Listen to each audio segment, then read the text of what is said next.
I broke down 4 o'clock in the morning driving a $400 car, which I drove for 4 years. Got your money's worth. I got my money's worth. I'm always a very talkative guy, chatterbox, driving Michael. He goes, Ali, what the hell is wrong with you? You're not fucking talking. Are you sick? I was like, no, I had a rough morning. What happened? Explained to him what happened. And he said, okay, call Nancy, his wife. I was like, why? Is she a mechanic? He goes, stop being a wise ass. Just call her after you drop me. I did. Nancy said, Ali, I'm really sorry. I heard you had a rough morning. So this is what we're going to do. We have a Tahoe and we have a 4Runner, which my son Sean was driving. He just got a new car, so it's just parked there. You can have it. I'm thinking in my mind, they're lending me the car until I can figure out what I'm going to do. I was like, thank you so much. I go to the house to get the car. She hands me a title. On the back of the title, it says gift. And I have to promise her that I'm going to take that car to a mechanic, and if there's any problem, I'm going to get it fixed and give her the bill. And I said, Nancy, I can never do that to you. So those kind of people I met in this journey really made me want to be like Mike. Mike was such a powerful guy, well-off guy, but when I see his guests, they talked about after an amazing dinner we just went to, Mike will come home and still make sandwiches for them. He forgot how powerful he was in MetLife. But at home, he was just an average regular guy. Regular guy. And I said to myself, if I ever make it big, I want to be that guy. Dude, we all have the best time ever to start a small business. If I'm not going to be 100% in, I'm not going to do it. Come on, man, just be yourself. Yeah, and just show up as yourself. If you don't realize what I'm really about, I'm about freedom, family, and my country. Ali, welcome. Thank you so much. It's really an honor to have you here, and I'm going to go on a rant for about a minute and a half here.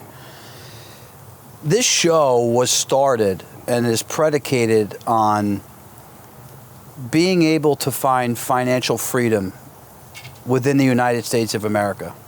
And that's obtainable for anybody. You know, we're throwing our event coming up here, and I'm going to be telling my story. I'm going to get real, raw, and vulnerable about what I went through. But I was born here. But this country still, to this day, by far, is the best place to find that financial freedom and real freedom. We met about 2-3 weeks ago when you drove me, courtesy of Mike Daniele, to the airport when I was flying out to Utah. And within 50 minutes of going to Newark Airport, your story really touched me and resonated with me. The way that you came here and what you thought of America was just simply freedom. And you've come here, you've raised and brought up an amazing family, and you have a very successful business.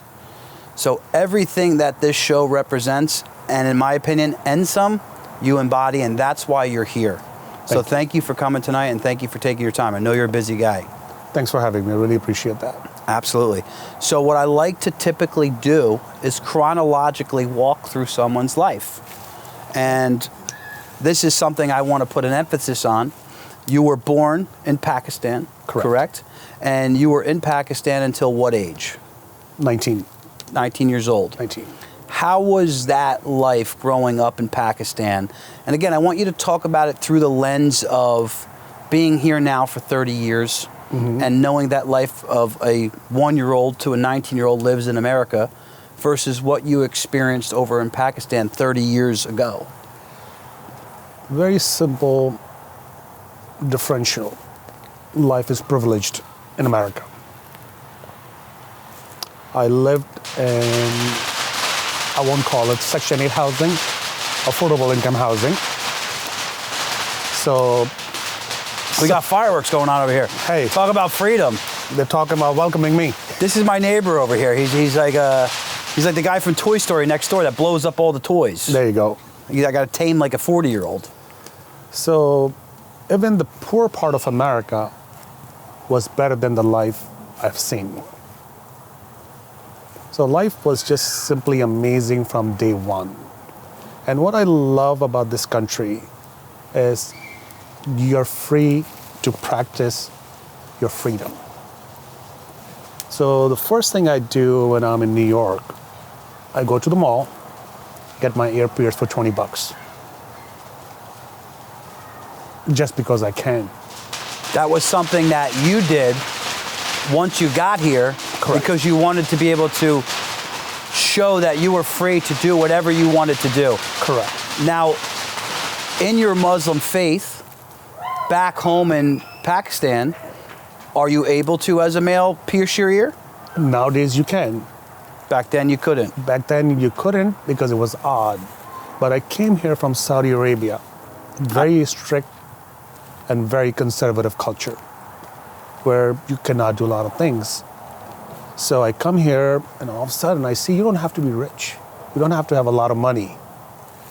You are just free. And that was such an amazing feeling. So I'm going to take you back for a second. So 19 years old, you moved to Saudi Arabia. Correct. Right? From what age to what age were you in Saudi Arabia? 19 to 24. 19 to 24. Obviously, a lot of people know Saudi Arabia is a very conservative Muslim nation. Right. They are very strict in those laws and what they believe in their faith. Right. And that's their right, right? But you had an incident where you were walking through the inner city. So, as a Muslim, during the prayer time, you should be in the mosque. Was a young man, 24 years old, didn't feel like it. Had a long day at work, went to downtown Riyadh, was about to get on the bus, got caught by the religious troopers.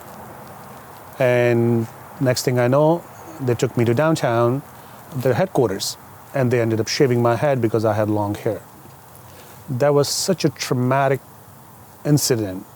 As an adult, that was the first time I ever cried. Mm-hmm. I asked my dad, I don't want to live here anymore. He's like, why? And I was like, look, what just happened? I want to go to America. I want to be free. And he said, what's the guarantee you'll be free?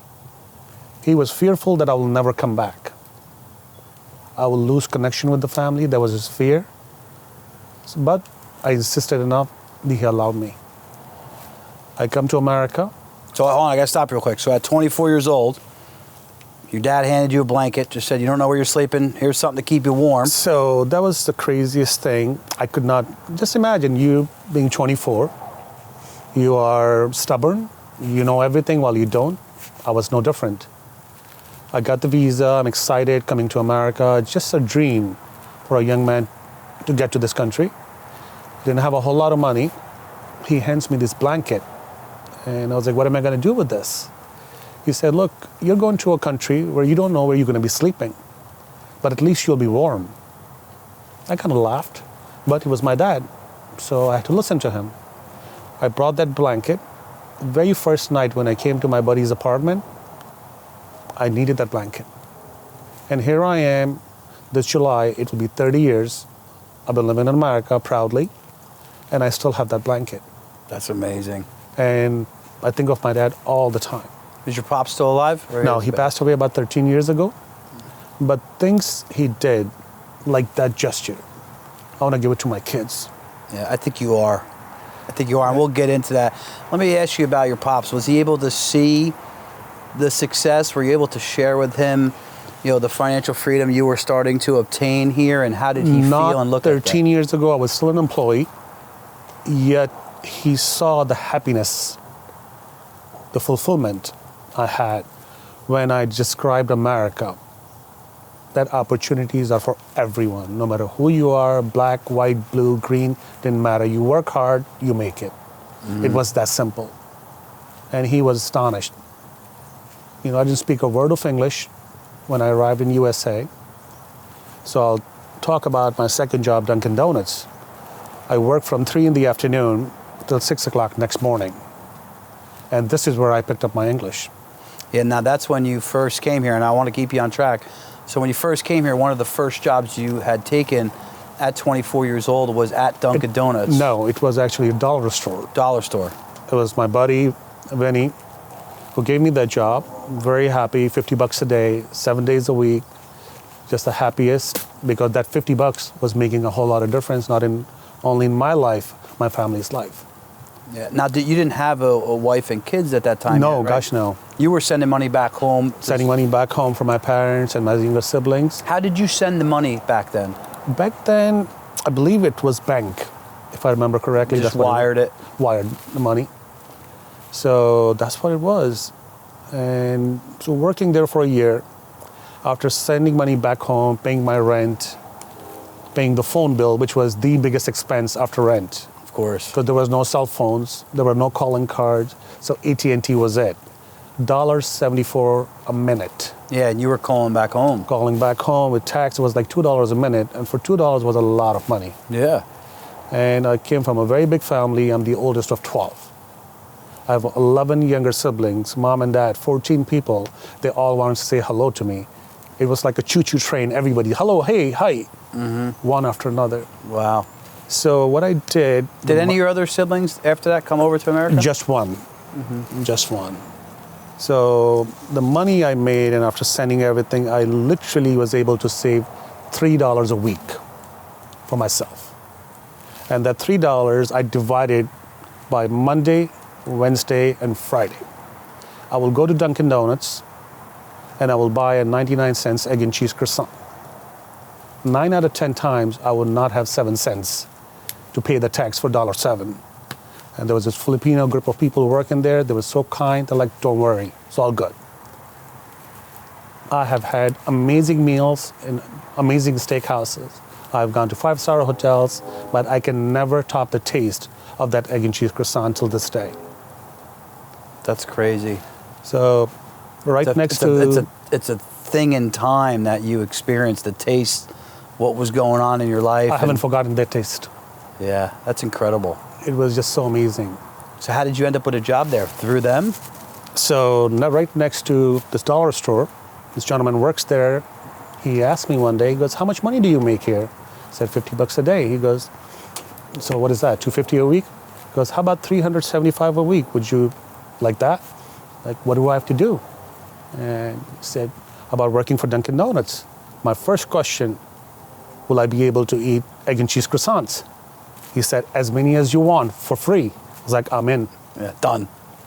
And I said, where is this Dunkin Donuts? He says, New Jersey. And I'm in White Plains, New York at this point.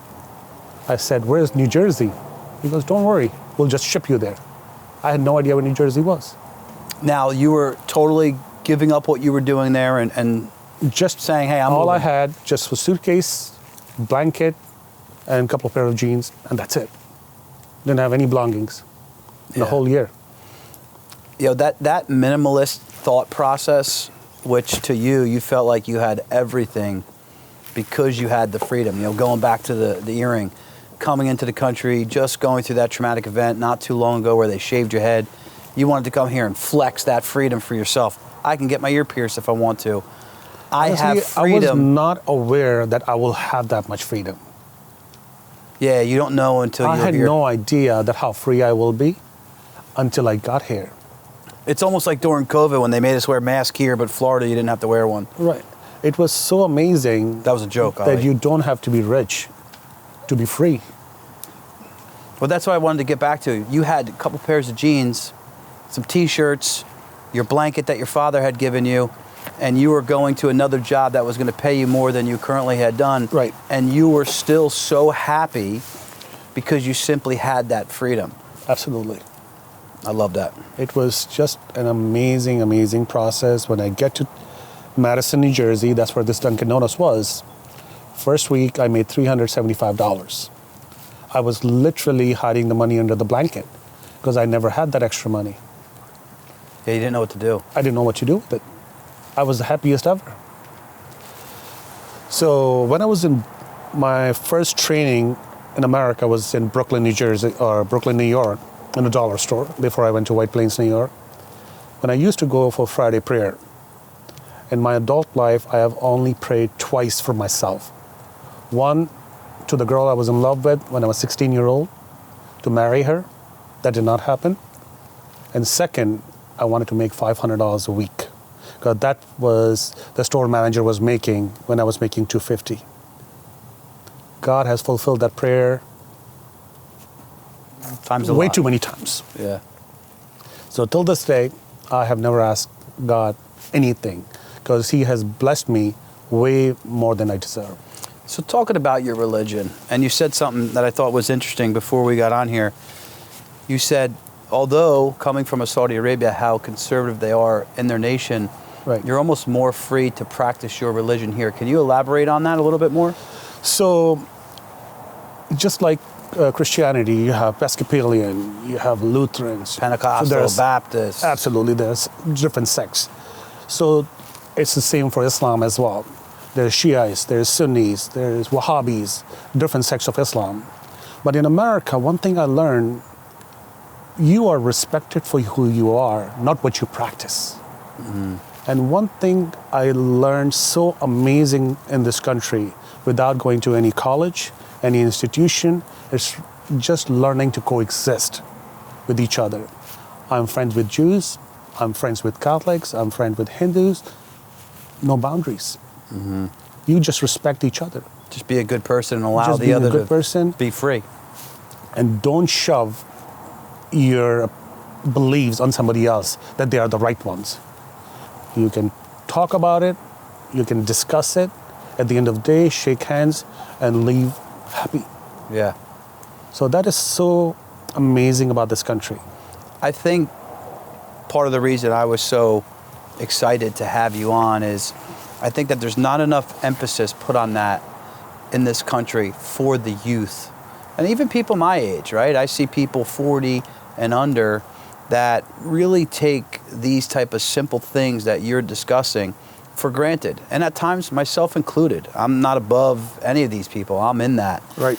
And I think if we can somehow find that perspective through the lens of someone like yourself who came from Pakistan, Saudi Arabia to America and being able to do what you did, like, I think we would all be a lot more happy. I think we would all get along a lot more. And I think a lot more of us can do that quicker if we shut off the news. You know, the mainstream media, Pakistan, Saudi Arabia here, they're all pushing an agenda for something way above our head that we can't really comprehend. And I love how you put that together in a simple sentence and just saying, hey, I'm just happy to be able to be here. I'm happy that people accept me, and I'm willing to coexist with all these other people who just respect me and allow me to be, again, free. Yep. So, moving along, and I love those stories, Ali. They're great. So you go into Dunkin Donuts. I want to talk about learning English, because at this point, you haven't really learned English.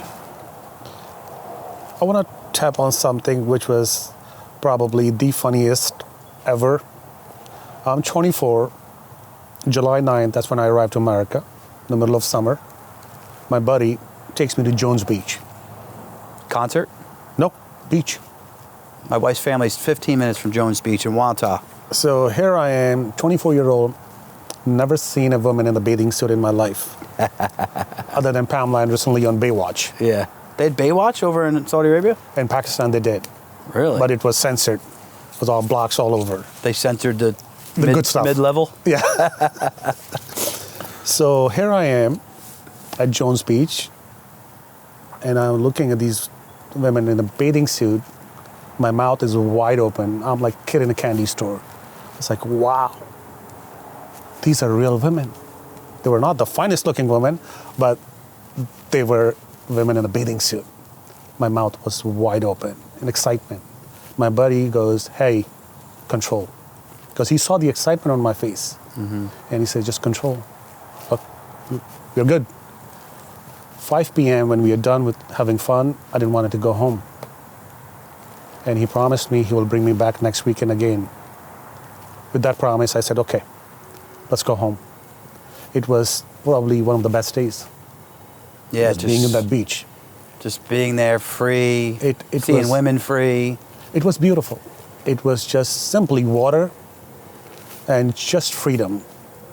Now, and again, I know that we all read and we're only giving the information that is pushed to us, but have you seen a lot of those restrictions pull up over there in Saudi Arabia? And Definitely. Yeah, Things I are think relaxed. Women are driving. Things are definitely progressing in a right way. And I think time is right. Yeah, democracy slowly Democracy is, moves slow, but it works. yeah. One thing I often tell my friends, democracy, it's an institution. You cannot impose democracy on nations that have never seen democracy. Yeah, look what we did in Iraq and Afghanistan. Iraq, Afghanistan, Libya, when you Yeah. have these tyrants, when they get thrown out, you need to teach those people how to understand democracy, how to swallow it, how to practice it. It's a responsibility. Yeah. Not everyone can handle it. It's the same thing going on here in America now today. We're one generation always away from losing our freedoms, and we must remember that it is the utmost important thing that we as Americans need to protect, and especially as patriots. And I know that's something I work hard to do. And again, in a civil manner, in a professional manner, Right. in a coexisting manner. Right. But we see how the rest of the world lives. Right. You definitely have seen how the rest of the world lives. I have. That's why I have so much appreciation for this country. Because I'm pretty sure there are freedom in different countries. But what I have seen here, I have lived in different countries. This is by far the best country in the world. So I'm going to move your story along. You worked for Dunkin Donuts for how many years? I was there for about 5 years. 5 years. Give us a quick inside tip on how your experience was there. So the town I worked in, there are 3 universities. And Dunkin Donuts was the only place open 24 hours. And my shift from 3 in the afternoon till 6 next morning. I get a lot of one-on-one time. It's not that busy. I'm cleaning. All the girls are coming in from colleges and universities. I'm talking. And they were loving you. If you had that hair back then, too. Oh my God, my hair was beautiful. I had long hair. I was Antonio Banderas. At least in my mind I was. I wouldn't go that far, Ali. Yeah, well, I tried. So, and I will hand out free donuts because we have to, Yeah, end of the night. end of the night, we have to switch it. I'll give it to them. They're loving me. They're teaching me English. I'm making notes. So it was just an amazing experience. There's a group of 4 guys I met there. They came every single night. And I became one of the best friend of my life, this gentleman named Peter Remy. He was older than my dad. The kindest man I ever met in my life. Now, I have no account in New Jersey. I'm still banking in New York. That's where I live. He will come pick me up and take me to New York to my bank to transfer the money to my family. Never asked what the tolls were, never asked for gas money, and bought me lunch Why? because he loved my work ethic. I worked 17 hours and always upbeat. Now, he was the gentleman who owns Dunkin' No, Donuts? he was one of the customers. Just one of the customers, and One of he the customers. saw that you were trying to obtain a life here. And when I got married, I didn't know many people. Peter was one of my witnesses at the courthouse in my wedding. He was that close a friend. And so I've been very, very fortunate that this country allowed me to meet some of the most amazing people. And I've been, honestly, there's no shortage of hardworking people anywhere, and there's no exception here. I'm not the only one. There are millions of others came before me and they come after me. They'll work hard. But the difference in my story and everybody else, I met a lot of kind people along the way. They really expedite my success in this country. Shortened your learning curve. So And how did you go from Dunkin' Donuts into the private driving world? So, and Dunkin' Donuts, I'm there. At one point, I leave the night shift. So I go to McDonald's, working from 5 a.m. till 2 in the afternoon. My second job, Dunkin' Donuts, still continues from 3 p.m. to 10 p.m. At this point, So I'm you went to married. McDonald's first before we got to the car. Yes. Got it. So now I am like running on my feet all day. I'll come home and I'll ask my wife to give me a leg rub. And she will. And at some point she said, I'm not your fucking nurse. I'm not going to do this shit for the rest of my life to give you a leg rub every single night. You need to do something about this. So one of the buddies used to drive limo. I asked him, I was like, how is it? He was like, it's okay. You know, whatever money you're making, you'll make more. I tried. I started part-time. ended up loving it because I was always that guy who loves to talk. The interaction in Dunkin Donuts was a minute long. By the time you pour the coffee, hello, good morning, how was your day, and it's over. Yeah, but you do that for a couple years straight, you can build a lot of relationships. I did. And all of a sudden, I come into this car business. Now I have these people in my car, minimum of half hour, as many as 2.5, 3 hours. This is where my life changed. I'm going to take you back to McDonald's real quick. Sure.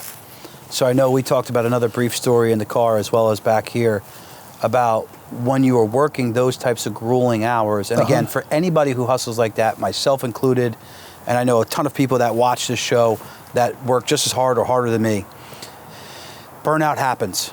And you were working those two jobs. One night you came to McDonald's, threw the seat back, fell asleep, and you never opened it for the shift. Right. Next day or later that day, you went to Dunkin Donuts, your McDonald's owner, boss shows up. That was a life-changing Walk us through that. event. So 4:45 a.m., I show up in the parking lot of McDonald's for a 5 a.m. shift. And just imagine, I live about 35, 40 minutes away. To get up 3:30, 3:45 every morning, 7 days a week, it's not fun. Yeah. I'm working hard. So I go there, and I don't know what happened. I asked myself, why the hell am I doing this? What for? I'm working 7 days, working my ass off, not even enjoying this or enjoying the money I'm making. Who am I doing it for? In my mind, I said, fuck it. I pushed the car seat and went to sleep. Woke up at 7. And that anger in me that why am I doing this is still there. Start the car, went back home, went back to sleep. Finally woke up at 12 noon, showered, had something to eat, went back to work, Dunkin Donuts. At that point, I'm calm. I was like, okay, you know what? So about 5 p.m. that day, guess who I see walking in through the door? My boss from McDonald's.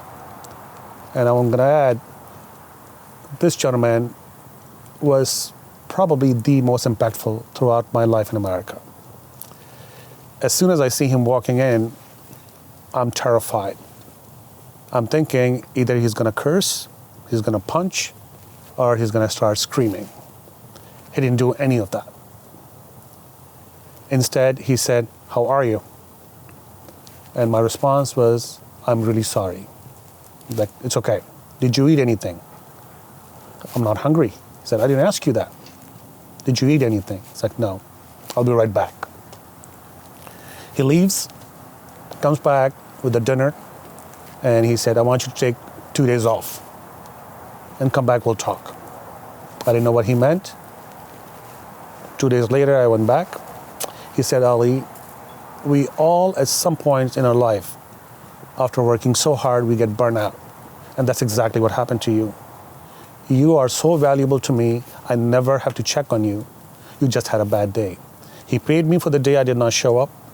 He paid me for 2 days. I was not a salary employee, yet his gesture of kindness, it was so powerful that I never had a bad day after that. And now you use that actually with Fast forward all these years employees later, throughout your I'm life. a business owner, one of my drivers, amazing guy, love him, and he had 3 back-to-back days in traffic in United So Nations. we're all live close. New York City traffic Exactly. sucks. This is a United Nation week where traffic is horrendous. And he said, he drops the key, goes, "Fuck it, I'm not doing this shit anymore." Yeah, I'm that's done." why I take the boat. And I'm looking at him, and I still remember my boss from McDonald's. And I'm saying to myself, "Ali, are you going to handle this the way he did?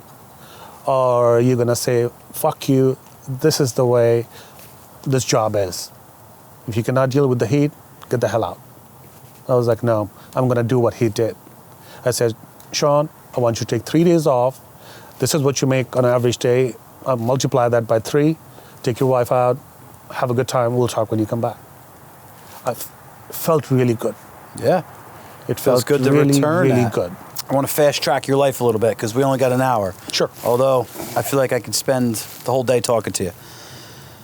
So now you go into the driving business. And again, we don't have to spend a ton of time. How did that come about? So as I mentioned, my wife said, I'm not your fucking nurse. I'm not going to give you a leg rub every day. Do something different. So I explored this driving thing, fell in love, not the driving part, interacting with people. I said, this is my gig. This is where I'm comfortable.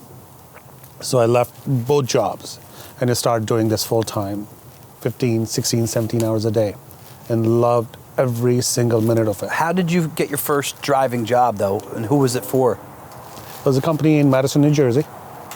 I worked for them for 16 years and made so many amazing, amazing contacts. Which are like your top 2 contacts that you made there that made an impact on you? My dear friend, Michael Farrell. Michael Farrell. What did Michael do? Michael was the notch below the CEO of MetLife. Mm-hmm. I'm driving a beat-up car which I purchased for $400 from a buddy of mine. I have a couple friends that probably don't love Michael that worked for Michael MetLife. is the kindest guy ever. I broke down 4 o'clock in the morning driving a $400 car which I drove for 4 years. Got your money's worth. I got my money's worth. I'm always a very talkative guy, chatterbox, driving Michael. He goes, Ali, what the hell is wrong with you? You're not fucking talking. Are you sick? I was like, no, I had a rough morning. What happened? Explained to him what happened. And he said, okay, call Nancy, his wife. I was like, why? Is she a mechanic? He goes, stop being a wise ass. Just call her after you drop me. I did. Nancy said, Ali, I'm really sorry. I heard you had a rough morning. So this is what we're going to do. We have a Tahoe and we have a 4Runner, which my son Sean was driving. He just got a new car, so it's just parked there. You can have it. I'm thinking in my mind, they're lending me the car until I can figure out what I'm going to do. I was like, thank you so much. I go to the house to get the car. She hands me a title. On the back of the title, it says gift. And I have to promise her that I'm going to take that car to a mechanic, and if there's any problem, I'm going to get it fixed and give her the bill. And I said, Nancy, I can never do that to you. So those kind of people I met in this journey really made me want to be like Mike. Mike was such a powerful guy, well-off guy, but when I see his guests, they talked about after an amazing dinner we just went to, Mike will come home and still make sandwiches for them. He forgot how powerful he was in MetLife. But at home, he was just an average regular guy. Regular guy. And I said to myself, if I ever make it big, I want to meet that guy. Mm-hmm. So Mike, other than Stan, my former boss with McDonald's, left an amazing, amazing impact on me. And I love him. And his wife, Nancy, she treated me like her own son. Love her. Now, I know there was another woman who was talking about putting her kids through college, and you and her were having some type of conversation. So it wasn't that I'm driving this woman, Cassandra, my mentor. The most down-to-earth person one can imagine, that's Cassandra. So this is, I would say, back in September, October of senior year for my twins. And she said, Ali, where are your kids going to go to college? I was like, what do you mean where? They're going to go to Rutgers. She said, did they apply? And I was like, what do you mean? Did they apply? We live in New Jersey. We're all going to get in. She goes, no, it doesn't work that way. Who's your college counselor? And I said, what does that do? Who's that? No idea what that does. She was like, you know what? I'm going to have somebody reach out to you. Later that day, someone reached out to me, and she said, Cassandra has hired us to help you with your kids' college application, college essays. I have no idea what that process was. Being an immigrant, I didn't know anything. All I knew is how to work hard. My wife, also an immigrant from Poland. So talk about two different worlds. Here I am coming from polar opposites. Complete conservative country, and here she's coming from a very Catholic country where Pope John Paul was the Pope back then. So they feel so connected with religion. Yet, we made it work. Yeah. It's amazing. It's America. America was at its best. Just at its best.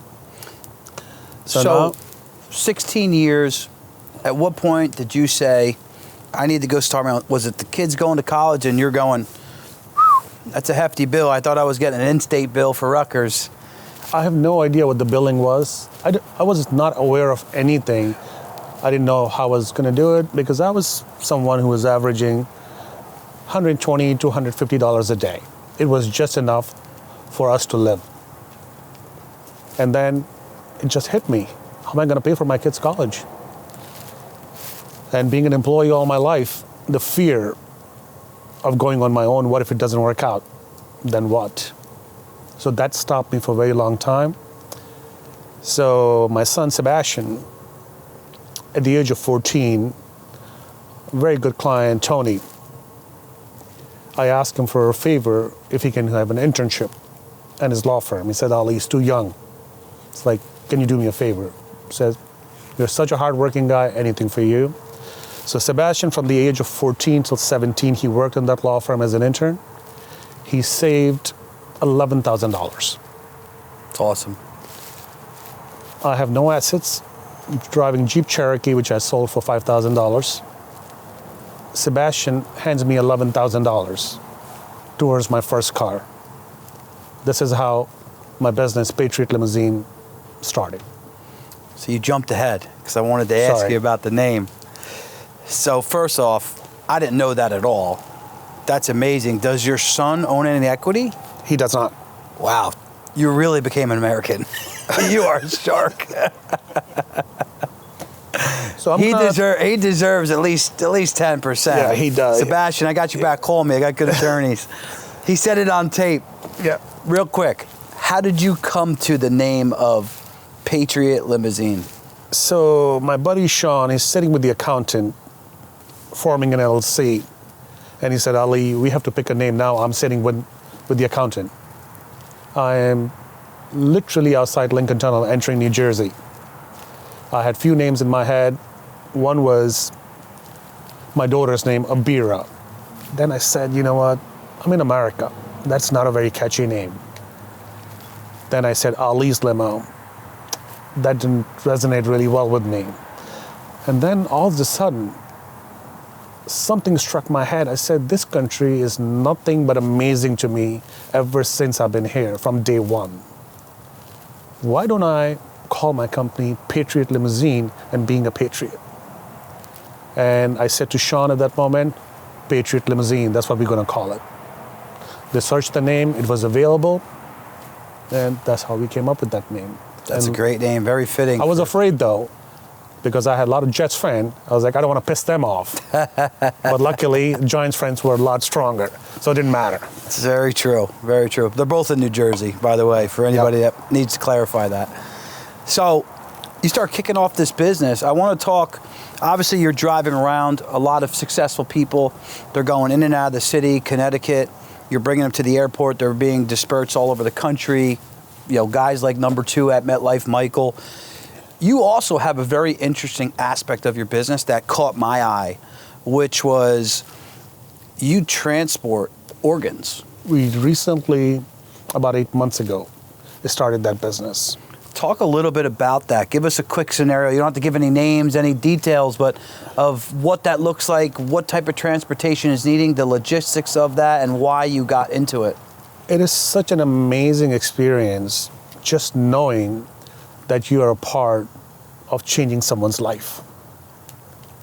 When I see these doctors, they're flying from their home to private jets, doing a surgery, and then they're flying back to perform surgery for the recipient.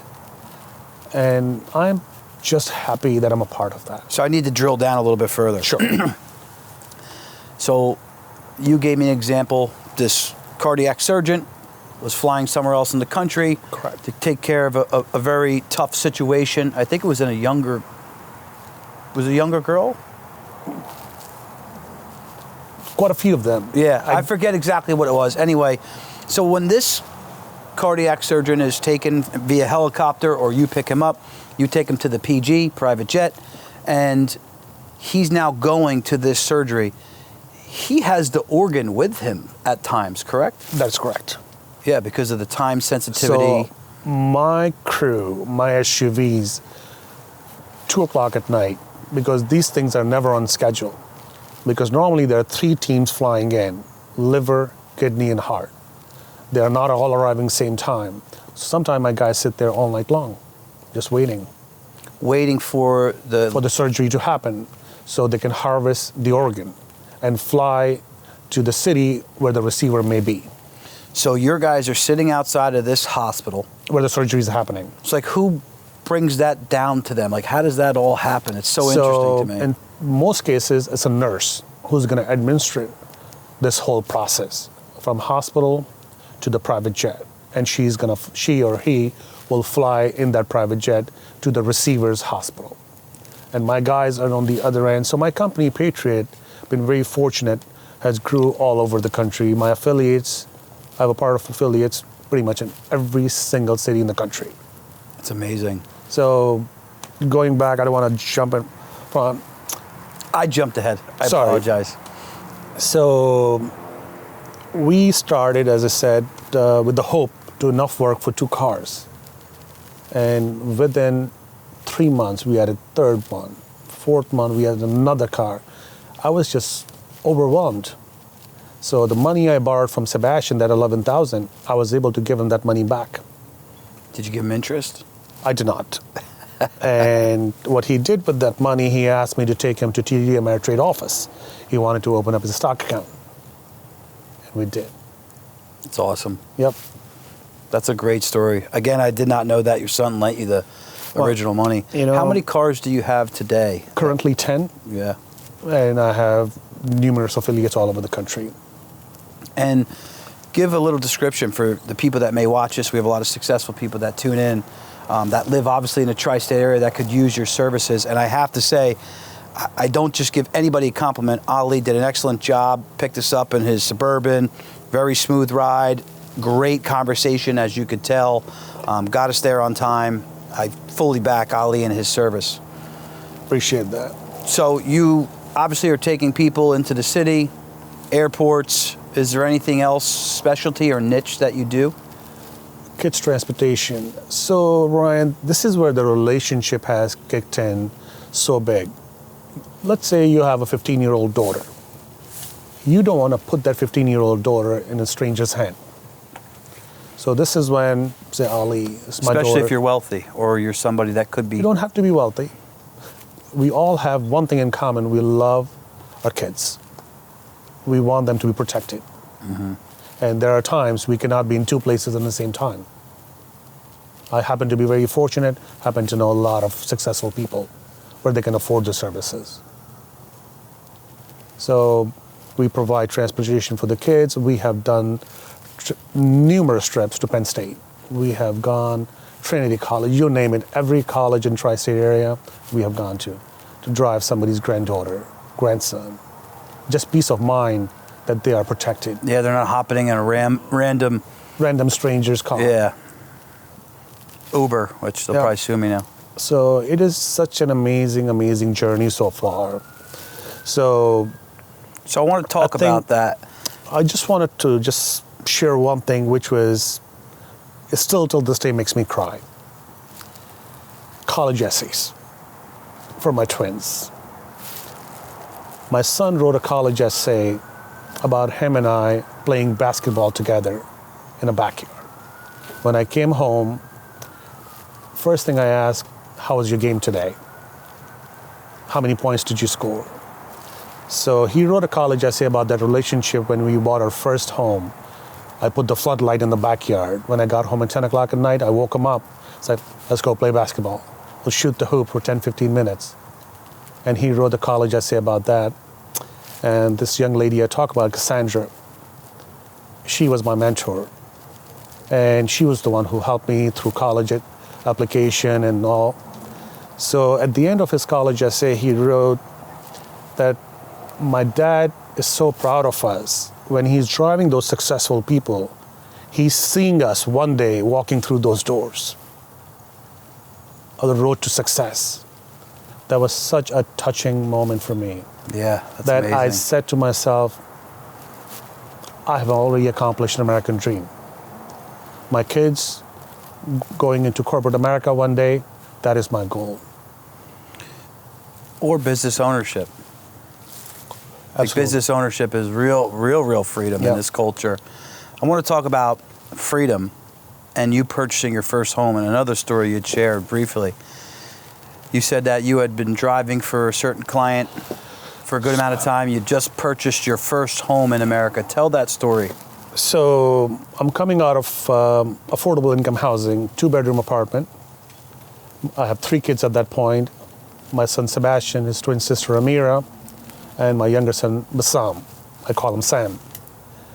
So both the boys sleep in the bottom, my daughter's on the top of the bunk bed. And a really rough neighborhood. But my wife did not complain. She said, that's all we can afford. The rent was $590. We have a roof over the head. So now I buy my first home. I have no furniture because we threw out all of it because we weren't going with the bunk beds. I was sitting on a bare floor with a mattress. And I'm sharing first time my Dunkin Donuts story with my daughter. She has tears gushing out of her eyes. She said, Dad, you have gone through all this? I was like, yes, I have. But I'm so proud to be sitting here on this bare floor waiting for furniture, that which I don't have, we order. That was such a touching moment. She hugged me, we both cried. It was probably the most amazing time. We into her house, I have this amazing friend, Joe and Eileen. They sent me a housewarming present. I have gotten a lot of presents. Probably there's no present was better than that. She sends me a toolbox and an American flag. I look at this American flag with the stick. I'm putting that on my front door and I have tears. And I'm like, today I'm true American. I felt that I really made it in this country. That's awesome, dude. That is That flag was such an it is the emotional, American dream to come here, be free, really have a was job, and have a house. amazing moment. And I happened to just drive Eileen today. And I told her that I'm going to be interviewed and I'm going to talk about that flag story. She was smiling, laughing. She's like, Ali, I completely forgot. Yes, that's right. That's amazing. The little gestures, you know, you're somebody that's just so happy to be here and be free and have a job, and now you are obtaining a home for your family. Be careful. Don't burn yourself with that thing. I'm good, thank you. So where do you look to take your business? What does your next 5, 10, 15 years look like for Patriot Limousine? Honestly, Ryan, the way things have worked out after COVID, there was a lot of fear. I think I was going to go out of business. I don't know what pre-COVID period going to look like, but it turned out to be a great thing. I have never been this busy in my life. If I want, I can work 24 hours. That's how busy I am. One of my employees, Coptic Christian from Egypt, he calls me up and he said, Ali, I want to thank you. I said, what did I do? He said, I have never made this much money in my life, what I have working for you. I've been in this industry for 20 some years, but I have never made this much money. It made me feel so good that I'm a part of American dream, that now I'm on the giving end. You can give that to the next guy. Yep. And that's what it's all about. That's what this podcast is about. Because too many people get too greedy, and once they get that American dream, they don't turn around and help the next guy. You're helping that guy. You're probably helping multiple guys. And more people need to do that shit in this country. And we wouldn't have greed and we wouldn't have the infighting that we have if people just turned around and helped the next guy. It's not that hard to do. It's not. Kudos to you for doing that. You're going to make more of an impact than a lot of people who are born here. One thing I've been planning to do for quite a bit, I have not done. I'm not successfully done, I should say. I wanted to hire a veteran. I wanted to hire someone who came from Afghanistan or Iraq. Because friends like Michael Farrell, the car story I share with you, friend like Cassandra, what she shared with me, there were so many others along the way. My dear friend, Edie and Matt, amazing gestures of kindness throughout my journey. So I feel it's my time, it's my turn to give back. And I want to start out with veterans, someone whose life got disrupted. You want to hire a veteran? I would love to. Yeah. I would love to. I know that there's some Border Patrol. I know that there's some troops that watch this podcast. So anybody out there that's looking for a job and you have a license. I would love to have that, because one thing I have learned, favor is not a one-way street. You just cannot take. At some point, you have to give back. And to me, what better way to give back? By hiring somebody who fought for our country. Fought for freedom. Fought for our freedom. We can sit here, you being the white guy, I'm being the brown man. We can have this conversation and be respected. Yeah, absolutely. How many other countries can we do that? Can we say that about? Not many. Not many. So I want to give back. That's amazing. And you already are. Even by sharing this story, you have no idea who you're going to inspire. You have no idea who's going to see this. I got to share a quick story selfishly about the podcast myself and my team. Today I received a text message. I was busy meeting after meeting, and I saw this text thread going off, and it seems pretty serious. And usually this is a joking thread. Right. And my good friend Matt Cangelosi from Jersey Freeze, shout out to Jersey Freeze, Matt, Katie, all of them, they're amazing. He sends me this video, which is about a minute and a half, where he describes he was at Central State. He was going to the gym, does his workout, gets out of the shower, he's getting dressed for his day, and some guy stops him and says, "Hey, you're the guy from Jersey Freeze." And he's like, "Yeah." And now they're in Freehold. His business is in Freehold. It's a big business, so It's not out of the norm for somebody to recognize him. And he proceeds to tell him, "I saw you on Fireside, and I know you used to be on the job as a police officer." And he goes, "Yeah."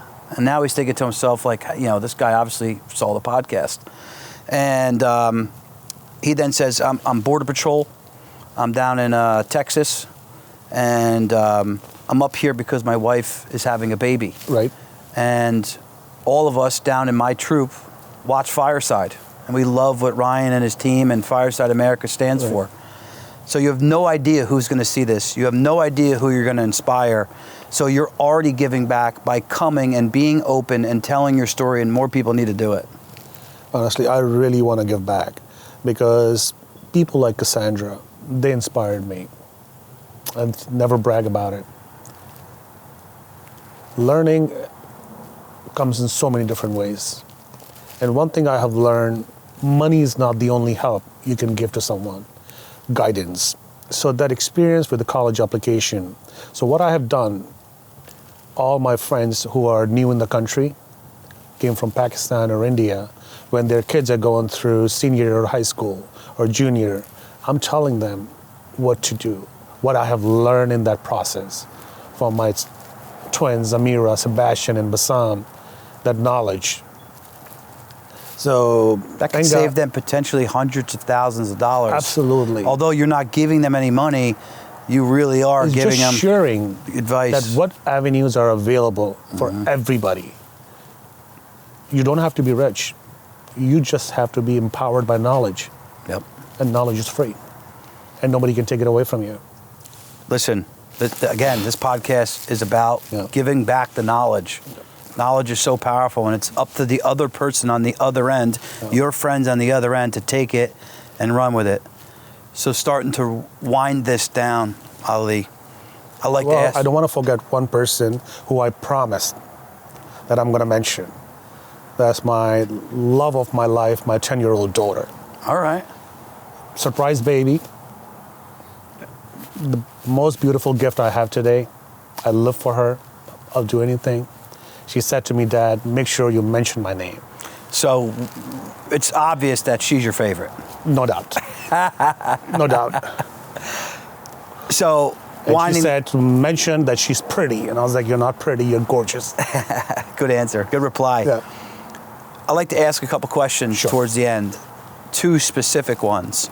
So again, tri-state area, it could be local to here, it does not matter.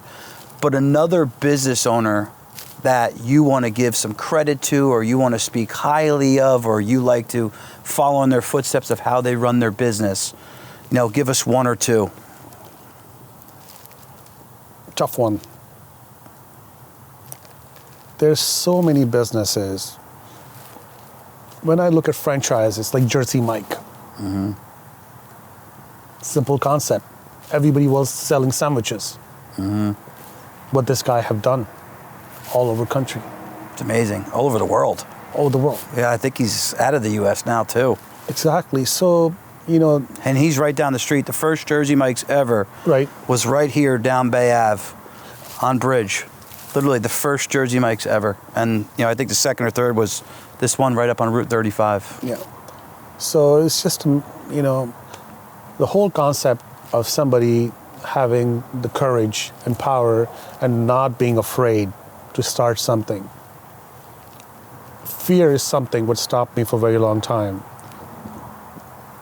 But with the right guidance, right people around you, you can get over that fear. Listen, and this is, again, another unselfish plug for myself. And this is about your story. But, I have recently, over the last 2 years, kind of organically fell into a coaching role. And again, I always knew I wanted to give back my knowledge. And by no means do I know everything. But I've been able to pull myself from a very, very low position to be able to afford a nice home in a nice area and live the life that my wife and I desire for our kids. And it was like a message that came from me, from the universe, the big guy upstairs, God, whatever it is, that for you to obtain real financial freedom, Ryan, in your life, you need to turn around and help the next guy in line, like Right. I was saying earlier. So in coaching now, I see these little things that are such holdups for people. And I'm like, just do it. It's fine. It's not going to be a big deal. But that barrier of fear, like you're talking about, that they have is real. And you need to help them understand that they can get past that barrier of fear. And on that other side is amazing growth and closer to the goals, obtaining the goals that they have for themselves, whether that be with their mind, body, or obviously obtaining financial freedom. Yeah. Fear is a big thing that deters a lot of people, and they will have a soul-sucking job or something that's beating them down physically or mentally for their whole entire career. And again, it's admirable because you put a roof over your family's head, you put some money away for retirement, and you worked hard and you gave back to society. But I want to reach out to those people who have that fear and say, you can do it if you really, truly want it. And it doesn't mean the other thing is wrong. It doesn't mean corporate job is wrong. But if you want something more, and you're in that soul-sucking, that physical, you're getting a lot of physical issues due to your job, stress, whatever it may be, you could do it. Push back that fear. Sorry for the rant. Going back, I cannot emphasize enough that how much I want to give back, because I'm being on a receiving end for so many years, for kindness, for people guiding me through the path they put me on. They really put the easy pass on me so I can expedite my success. There's so many people have helped me in that journey to get to my destination a lot quicker. That's awesome. Second question. If you could tell a young entrepreneur, a young Ali, a young Ryan or Mike that was looking to go into business ownership, what's the one thing that you would tell them to listen to or keep with them or to think about? Work hard. You don't get breaks every day, but when you get that break, take it. Don't be afraid. It's great. Simple, but to the point, and it makes all the sense. You gotta work hard. Without working hard, you're not getting anywhere. Yeah, I think a lot of times we all think we're working hard when you can work much harder. Sure, here I am, thank God. I'm doing fairly well from where I started out. Still got a long way to go. I got 2 kids out of college, already in the corporate world. My third one, Bassam, he's senior in NJIT, graduating in May. So I think I have already accomplished that American dream. That's awesome. For me to give contribution to this amazing society. It wouldn't be possible just with hard work, just with so many amazing people guiding me along the way. How does your friends, maybe the ones that were from 35, 40 years ago back in Pakistan, and again, this could be even during your whole entire journey in the United States, how did your friends from Pakistan or Saudi Arabia view the United States? I'm glad you asked this question. So 9/11 was a rough time for everybody. On the morning of 9/11, I was on my way to World Trade Center with a client. I was 15 minutes late, not because I was late. We did not connect. We saw the second plane going in. Me and this dear client back then, Dan, it wasn't our time. If I was on time 15 minutes early, I would be right under the building. Debris could have flown and hit the car. I could have been dead, just like so many unfortunate people did that day. As a Muslim, I'm a big believer that if it's not your time, nobody can take you away. It wasn't my time. Mm-hmm. It was painful to go through the aftermath. But I said, I am not going to focus on people getting mad at me because of who I am. The people who did that, they look like me. They may have practiced the same faith. I always looked at America with the eyes of Stan, my former boss from McDonald's. When he came to check on me, I was not even an employee anymore. I left McDonald's. But he came to check on me after 9/11 just to see if people are bothering me, if I was okay. That brought tears in my eyes. I was like, he knows me, who I am. He knows my work ethic. He knows as a person who I am. And this is the America I want to remember. This is the America I want to replicate. This is the America I want to present when I'm capable to give back. So Stan is my America. That's amazing. How did your friends perceive all that at the time? So when I went to Pakistan first time after 9/11, everybody asked me one question: how are Americans treating you? I asked them just one simple question. I said, just imagine the magnitude of terrorism what America just have faced. If this happens in Pakistan and someone come into your country and do this to you, what would you do? Everyone's unified answer was, we will kill those motherfuckers. And I said, they have not killed this motherfucker. Sure, there are angry people. Sure, they're upset. If you lose your loved ones, you have every right to be angry. But overall, this country is so fucking amazing that you cannot ask for any more tolerant country in the world than America is. Sure, there are very slim minority of people who are hateful. That's how they are. You cannot change them. But Yeah, overall, that is not the majority or close to it. they are not the majority. They'll never be. They're not even close to the majority of those hateful There never people. will be. Because there will be people like you who can sit down with me and have a conversation. Why wouldn't I be? You're an amazing person. Yeah. There will be people like Stan. There will be people like Cassandra. And so many more.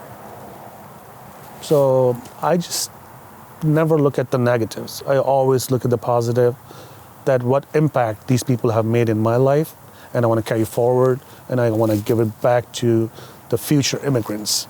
I am somebody at times who can get caught up on what someone did wrong for me, just being honest. I'm going to make it a point to make sure that I focus on just the ones who helped me because of you. You're making a lot more of an impact than you realize coming here and sharing your story. You're making a huge impact on your family and your children and your friends back home. You are pushing democracy for the people back home because they see how you can come here and you can thrive in this amazing country. I really appreciate your story. It's extremely powerful. I think this is going to get a ton of love and a ton of attention. And thank you for coming here tonight. You're very welcome, and thank you, America. Without being in this amazing country, I wouldn't be here. So once again, thank you. Awesome.